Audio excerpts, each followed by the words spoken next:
अहमद एक नेक दिल इंसान था जो हर वक्त अल्लाह की इबादत और अच्छे कामों में लगा रहता था।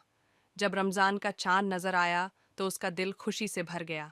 उसने सोचा कि इस बार रमज़ान को पूरे जोश और ईमानदारी से गुजारेगा। पहली सहरी पर ही उसने नियत की कि सिर्फ रोज़ा ही नहीं रखना, बल्कि अपने अखलाक को भी बेहतर बनाना है।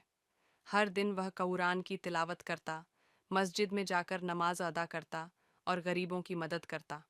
उसकी माँ भी उसकी इस आदत से बहुत खुश थी।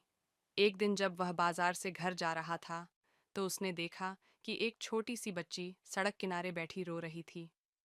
अहमद ने प्यार से पूछा, बेटा, तुम यहाँ क्यों बैठी हो? बच्ची बोली, भैया, हमारे पास इफ्तार के लिए कुछ भी नहीं है। अहमद का दिल पिघल गया। उसने तुरंत अपनी जेब से पैसे निकाले और बच्ची के घर इफ्तार का सामान भिजवा दिया। जब उसकी माँ ने यह देखा तो उनकी आंखों में कृतज्ञता के आंसू आ गए। अहमद को महसूस हुआ कि असली रोज़ा सिर्फ भूख और प्यास सहने का नाम नहीं है, बल्कि इंसानियत की सेवा करने का भी नाम है। जब रमज़ान का आखिरी अशरा आया तो अहमद ने एतिकाफ़ का इरादा किया। मस्जिद में जाकर उसने दिल से दुआ की, या अल्लाह, मुझे हमेशा नेक अमल करने की तौफीक दे और रमज़ान की बरकतों को ज़िंदगी भर कायम रखने की हिम्मत दे।